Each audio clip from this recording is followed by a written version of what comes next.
Here's an interview from one of our past shows on Rock and Metal Revival. If you're interested in hearing full shows, go to our Facebook page and check out our list of affiliates for times and places where you can hear Rock and Metal Revival. That was Too Mean to Die, the title track from the latest release from Accept. And Accept is kicking off a long-awaited North American tour in Nashville after a successful run in Europe.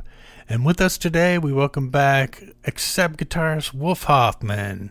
How you doing, Wolf? Hey, I'm doing fine. How are you? Doing okay. Computer problems, but other than that, I'm doing all right. Well, we all know what that's like. I tell you. So, now, Wolf, seeing all the reviews from the shows in Europe, sounds like your Accept is firing on all cylinders right now. What's in store for the U.S. audiences when Accept hits a stage this coming fall? Yeah, more of the same, firing on all cylinders. 6 cylinders now. We're actually 6 people in the band now, and it sounds killer. So we can't wait to bring that new package to America because we haven't been in the U.S. in so long. We didn't quite realize it's been that long, but we're definitely ready to do a full-blown tour again. So will we hear a lot of new music or just a few tunes? Sir. Or? Yeah, the new album is really, really well received worldwide.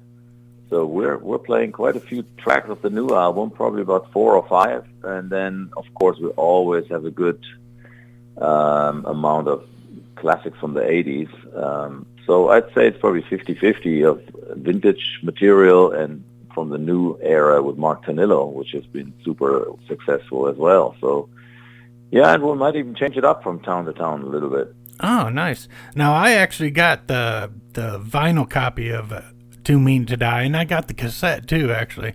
And I got the cassette. Awesome. Great package. I mean, the way it's done, the album cover looks so cool. And who does all your packaging and stuff? Do you guys kind of collaborate on that, or do you got someone else we who does do. that? I mean, we're more involved than ever.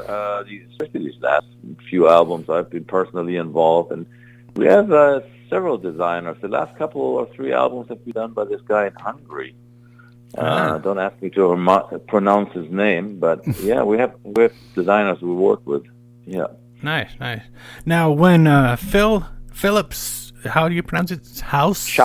Phil Schaus, yeah. Mm-hmm. When he joined Accept as the third guitarist, what impact did he have on the dynamics? Well, it really adds a certain layer to the sound, which I really like. You know, we just met Phil by chance because he was filling in for the other guitar player, which was Uwe, which we've had for a long time. For one tour, we had Phil as a stand-in because Uwe wasn't available, and he was amazing. So we thought, this guy is too good to not have him in the band full-time. So, and then once we decided to go out with 3, we really looked for parts that we could all play to make it more interesting. Because it doesn't make much sense if we all play the exact same parts in triples. Yeah. Sometimes you do, but a lot of times we don't. And that really adds a certain layer of sound to the whole band. And we can now play parts that are usually just overdubs on the album and really represent the studio recordings even better. That's awesome. Yeah, because you got a lot of harmonies and stuff going on, and I imagine, when the rhythm guitar drops out for those, now that doesn't happen live. So exactly, we can have a rhythm guitar and twin leads and stuff like that. It's really cool, really, really cool. I know you probably haven't started working on a next album yet, but how do you guys? Do you bring in all the ideas, or does everybody bring in a few things and then you just kind of piece them together, or do you like to go in with everything completed and a whole song done before you start messing with anything as far as studio recording demos and stuff? I start most things. You know, I just got, because I'm the senior member at this point. I'm the last man standing from the original lineup. So I contribute most of the stuff, but I don't always finish everything, and I'm always waiting for contributions from other guys, because a lot of times when you're working yourself, you get stuck at certain parts, and it's always good to have inspiration from others, and so they do come and contribute stuff. On the last album, Martin Motnick, the new bass player, contributed some complete songs and some parts for other songs, so it was really great to to have a collaboration with the other guys. And of course, Mark Tonillo does the final lyrics and the vocals. And sometimes he gives me lyrics that I write the songs to, like on the last album, we had the song called The Undertaker. Yeah. That was basically just a complete set of lyrics, and I just wrote the music to the lyrics, which is a lot of fun. Nice. Now, what's your favorite piece of gear that you didn't have back in the 80s and 70s and 80s that you have now that you just couldn't live without? Yeah, it's probably the Kemper amp that I use. I've been using that. It's a new type of amplifier that we started using about 10 years ago, and they really allow you to take the sounds that you create in the studio or your own Marshall amps that you have. They allow you to take that sound on the road with you wherever you go. So it's really a neat piece of gear. Nice. Now, I'm a big Flying V fan. I've got a bunch of them, and I'm imagining you probably got a huge collection of them, or don't you? What do you got? I do, but I'm not a collector. I actually got rid of a bunch of stuff not too long ago during COVID because I realized, man, there's so much stuff I haven't touched in years, and I always feel bad if I collect all this stuff and just have it sitting there and not ever use it. Yeah. So I got rid of a bunch of stuff, and I currently have, I don't know, maybe eight or so Flying Vs, but not hundreds or not dozens and dozens. And I've never been a huge collector, but yeah, I have a fair amount of guitars, of course. Oh, cool. Now, would you be leaning towards using Andy Sneap as your producer coming up on the next album too? Absolutely, and we already talked about it, and we have to see when he's available, because obviously now that he's with Judas Priest, he doesn't have as much time as he used to. Yeah, definitely. So we need to fit it in when we can, but we already talked about it. Yeah, for sure, I wanted to make the next album as well. Because, I mean, he's part of the team and has been for over 10 years now, 12 years. Oh, yeah, definitely. Then you definitely want him around. You put out a really cool solo album, the Headbanger Symphony. Any plans to do any more things like that? I loved all the classical elements. Oh, thank you, man. It's just really cool. Yeah, absolutely. I've already started collecting some new ideas, and yeah, absolutely. I mean, that's my sort of labor of love on the side.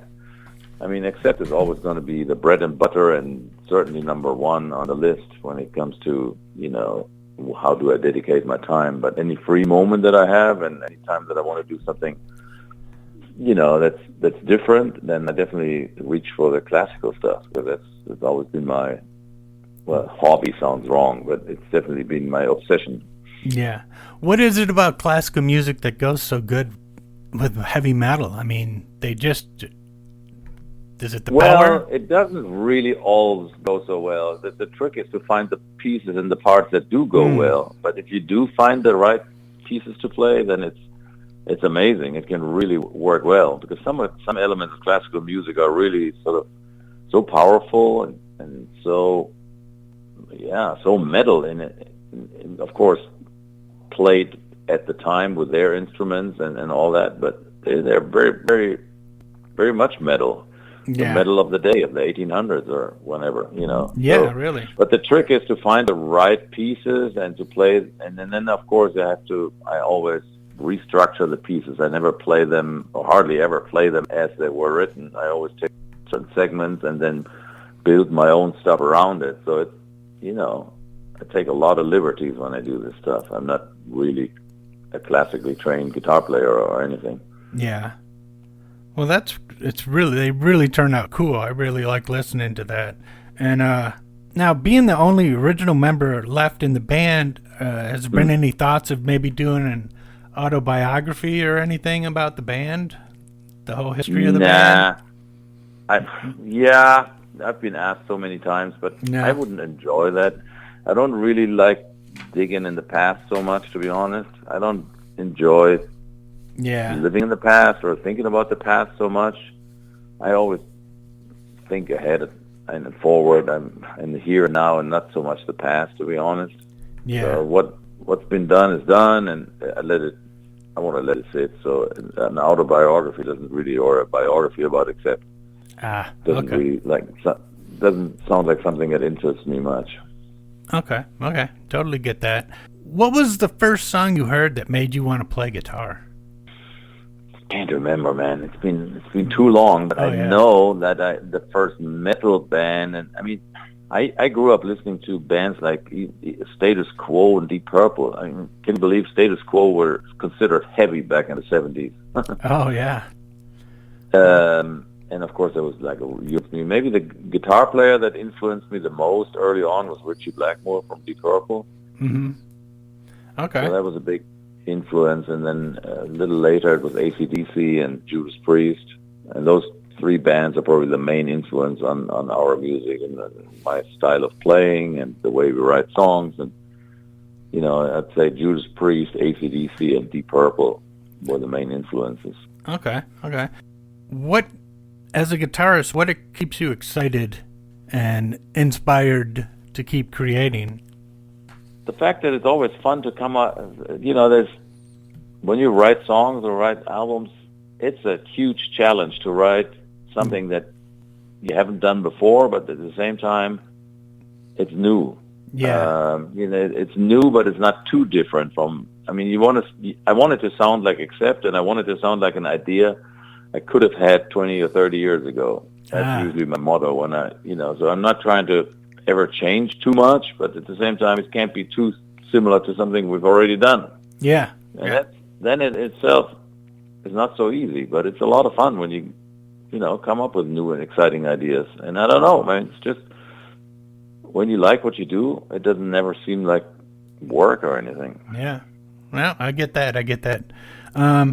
Now, they're going to make a sequel to the movie Spinal Tap.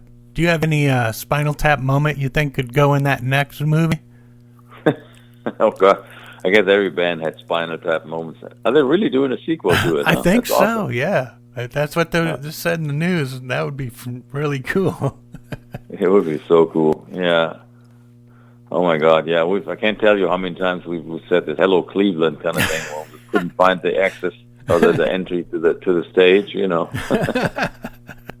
Yeah, I totally get that. So now, how can people find out about the tour, get tickets, and all that stuff, and keep up with what's going on with Accept? Website. Please go to our website. It's called acceptworldwide.com. Acceptworldwide.com. And you find all ticket links, and if you want, links to VIP passes and all that cool stuff, it's all right on there. Awesome. And of course, other social media, Facebook, and I don't know what else, Instagram, got all that stuff. Okay, cool. So, we always let the artist pick a track coming out of the interview. Is there something off the new album you want to play, or something off your catalog you want to play? Let's do off the new one. Let's do Zombie Apocalypse. Awesome. Well, Wolf-Hoffman, as always, it's an honor to have you on the show, and we look forward to seeing you out on the road real soon. Yes, please, everybody. Hope to see you out on the road in October